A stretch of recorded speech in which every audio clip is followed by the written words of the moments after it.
Father, about a week ago, or a little over a week ago, there was a parish survey that you sent out, Yeah. and it seemed to have two parts. So a part about the reopening and people's comfort level with coming back to the cathedral for liturgy, Yeah. and then a follow-up question about times for liturgy. So what did you learn about how people feel about returning to liturgy? Well, good question. So once again, we got very good response rate. I think on the first survey we sent out before reopening, we had about 213 responses, and on this one, we're now at let's see, like 133 responses. So that's great. It helps us a lot, and it actually tells me the average time that it takes people to fill these out, and it's about 45 seconds. So we try to keep them real quick so that people will respond. So let me just show you. I'm going to share my screen here, and I'll show you what it looks like. Let's see here. Interesting. It's not coming up. All right. Share screen. All right. Well, let's try this one. All right. So can you see the screen now? Yes. All right. So here's the survey results. So you can see here, answered 133. And so question one was, how are you feeling about returning to in-person worship services at our parish? And so you look down here on the bottom, it gives you the actual numbers. So those who said, I'm not comfortable returning yet due to medical concerns. So they're playing it, very safe. And the number there was 36. So about 27% of people are not comfortable coming back yet. Then on the other side, people who are not comfortable coming back because they're put off by the requirements, and it is a very different experience than we're used to going to church. I don't think anyone would dispute that. Specifically, having to wear a mask, having to have your temperature taken, having to have your name put down for contact tracing. People find this onerous, and I respect that. I had good conversations with a lot of people about that. So that is at 18%. So that's not insignificant, almost 1 out of 5 or 24 people. And then about 45, 46%, about half have said, I'm just happy to be able to return to church. And some of the comments have said, well, I'm not really a big fan of the masks, but I'm happy to come back and I'll put up with it. Or on the other side, if you relaxed any of the requirements at all, I wouldn't feel comfortable coming back, but I am now because of these regulations. So that's where we stand. You see this graph right here. All right, so then on the question 2, which kind of a different question, but it's specifically talking about this time period now in which everything is so different. Because the reason we asked this is because we heard so many comments on the first weekend back how much they love that early service at 9 a.m., which kind of surprised us. So for that reason, we moved to 9:30. Let me explain that for a minute too. So, when the first survey we did, we had, the feedback we got was that we expected about 230 people. So about 130 expressed interest for 9 and 100 for 11 a.m. liturgy. And that would be right at capacity. So that's why we had to offer 2 services. But that was before all the requirements came out and what it would look like exactly. And so in the end, between the 2 services, we had more like 100 rather than 230. So that's why we went down to 1 service, because we can fit up to about 100 in the church and follow all the protocols. So then, we heard that people like their service, so we thought we'll try 9:30. So the point of this question was kind of take temperature on that. So you'll see here the graph. Now the interesting thing here, I would say it's pretty even, but the thing that stands out to me is that the least popular option was 10 o'clock, which is what we've been doing. And then the most votes actually were for they're all pretty much the same to me. Not a big preference. And then the second most votes were actually at 9:30. So that tells me we guessed pretty well that people, the feedback we were getting. So you see down here the actual breakdown of numbers. Now there's another thing. So then I started playing around. I have kind of enjoyed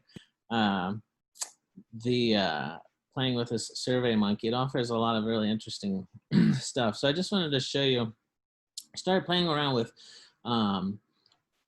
different filters, and here's what I came up with. I was just looking for anything that stood out. So here, what I did was I said, okay, of those people who said on the first question, who said, I'm just happy to be coming back to church. I wanted to see, of those people who said that, answered that on the first question, which was 60, what was their take on the second question? And here, what you see is that the preference for liturgy at 9:30. Among those who are happy to come back and who have been coming back, they really like 9:30. That's what stands out to me. Then the only other thing that kind of stood out was when I filtered the 35 who said they're not comfortable coming back yet due to the medical concerns. They're playing it safe, which is good. They really did not like the 9:30 liturgy. So that, I thought that was interesting. I don't know exactly what to make of it, but it tells me though that of those who are coming back, they really like it at 9:30. But when this group that when they do start coming back, when they feel comfortable, we may have to reevaluate. So that's what we learned from the survey. And I'm back. Let me.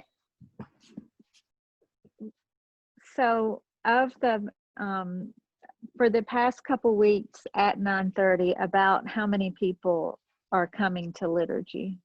Well, so I'd say the last 2 weeks, the online sign up has been around 90, maybe low 90s.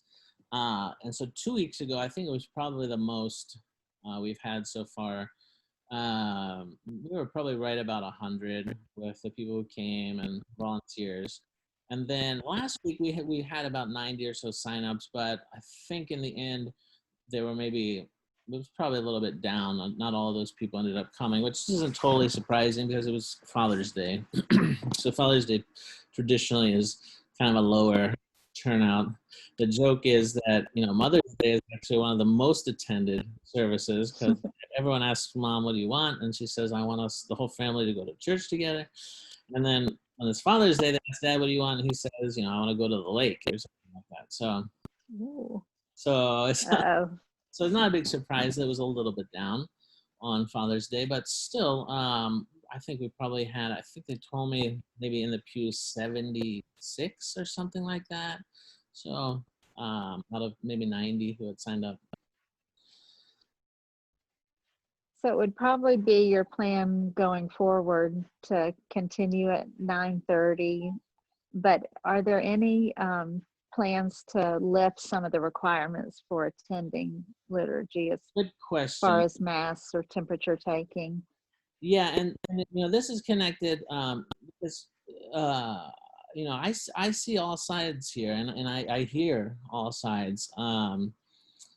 So, and specifically, I know, just to take an example, I've had a couple discussions with some choir members are really eager to come back and participate, and who can blame them? I mean, that seems very natural. And so I did contact the metropolis on Friday because the bishop had said that he was going to reevaluate at the end of each month. And so I called and I spoke to our vicar and expressed the desire of the choir and said, what do you think? Is there anything we can do? What do you think about this reevaluation at the end of the month? Is it likely we're going to see any change? And he kind of surprised me. He said, personally, he's preparing his parish as if we're not going to see any changes in these regulations until March. Meaning to coincide, in other words, with a vaccine. And I guess they're saying the earliest possible vaccine would be maybe March. So That was kind of shocking to me. I did not expect him to say that, but the more I thought about it, I think he's probably right. I mean, we would keep praying for a miracle or for something else to change, but especially now in our metropolis here in the southeast, the numbers of cases aren't looking particularly good. So I think it would probably be very difficult for the bishop to relax the requirements. So in other words, it kind of looks like it's going to be this way for a while. I don't really anticipate any major changes. There could be some minor changes as we get more evidence. I was talking to your husband actually a couple days ago, and we were thinking about the idea of maybe having liturgy out at Campus under the pavilion. The chapel's not quite ready yet, but it's making great progress. So that's something we can work on. Being outdoors, we was very enthusiastic about being outdoors. It's a safest possible option. So that's something that we can work on. You know, there's some construction going on there now, and the road is not in particularly good shape with all the rain and heavy equipment. So that's something that maybe we'll look at in a month or two. But other than that, you know, it's hard to see any major changes coming. But we'll keep, which is very disappointing. But we keep praying for something better. So yeah, and then with the choir in particular, you know, there's so much that we don't know, I guess, about the coronavirus. I'm certainly no expert, but you know, one of the things that that they reminded me about was that, you know, one of the things that we have some evidence for is that singing tends to be particularly, there's some evidence, particularly in Washington State. There was a case early on where there was like 63 people together for a choir practice, and 58 ended up getting sick. So there's a lot of reticence among all the churches to allow choir singing at this time. And so I can say too that there's not a single Greek Orthodox parish, not only in our metropolis, but in the whole United States, that has a choir singing right now. So Yeah, I watch a lot of services online after our service, and I have not seen any choirs. And I've seen a lot of actually empty churches too. So yeah, I feel fortunate that we're at least able to come in person, because, you know, some parishes, especially in the Northeast, are still just with a priest and a chanter. Um, I wanted to ask you, if you were a parishioner and not a fan of masks or logging yourself in, and what would you do if you were a committed Orthodox layperson but you did not want to wear a mask? yeah, that's a really good question. I mean, um, so one of my best friends, he's an American convert. He's actually from Nashville, Tennessee originally. We studied together for our PhD in Thessaloniki in Greece, and now he's a monk on Mount Athos. And he's kind of a hermit actually. But once in a while he gets reception, and we'll talk to him. And I reached out to him some weeks ago about this, and he was kind of unaware really of what was happening, only mildly. And I posed this question to him, you know, what would you say, what would your reaction be if you were here? You know, what would your reaction be? And he said, well, you know, of course I wouldn't like to wear a mask. You know, I wouldn't like to have my temperature taken and my name recorded just for going to church or having to sign up to go to church. You know, of course I wouldn't like that. But he said, you know, I think my desire to have Holy Communion as a way to unite with Christ would overcome all those reservations, and I would, with humility, I would humble myself to the regulations of the bishop, and come and receive Holy Communion. So, I mean, I guess that's the only thing I would Yeah. echo that to people, that we can't do without Holy Communion. You know, we say in the prayers of preparation for Holy Communion, which we're supposed to say at our homes or perhaps on our way to church, as we try to get our soul prepared in the right state of mind to receive communion, we say, one of the prayers talks about, may I not long abstain from Holy Communion. May I not be deprived of Holy Communion, lest the noetic wolf capture me.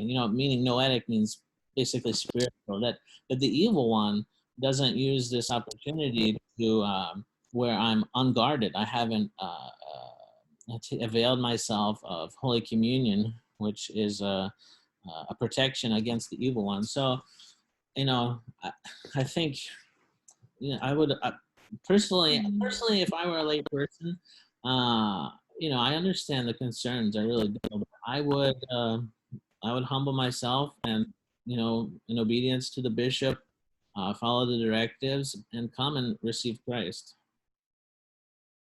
Yeah. Yeah, it seems to be the one thing we can do also to love our neighbor and look a little past ourselves, because I know people have questions about Mass, and I was talking to Pete about the requirements this morning, and he said of the requirements, maybe the temperature taking could be lifted if the bishop agreed that there's so many asymptomatic cases out there that the temperature may not help as Right. much as they once thought. But the mask, he said, is really the only proven thing that can help when you're in a large crowd. Right. Yeah.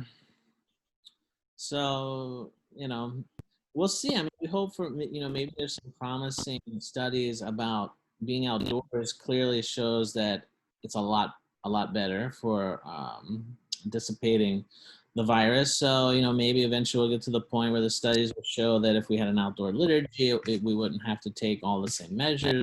I don't know. I mean, it's something we could hope for realistically. But we just have Yeah. to wait and see. I can assure that. So I think sometimes people think that these kind of decisions are coming from me or from the parish council or whatever, and it's not the case. I mean, these are the directives of our bishop, and it's they're the conditions for having liturgy. So we can definitely choose not to do them, but then he will have to say you can't have services. So these are kind of the conditions we need to live by if we want to continue to have services with people present. Yeah, and like I said, I've looked at a lot of different metropolises, and they some are not having parishioners, some are not having parishioners over the age of 65, some Right. are just now opening up, and so we seem to be really in sync and maybe even a little ahead of other metropolises as far as allowing people to participate. I agree. So I hate to say this, but it could be worse. We could be really restricted, and thank God that we're not. And um, before I left town, I was really happy to see so many people coming in and happy to be there and wearing their mask, even though who could say that they really enjoy wearing a mask? Nobody does. Oh, But it was nice to have our church family together, and I hope that after others hear our conversation that they'll reconsider and we can get to our capacity each week and until we can do more.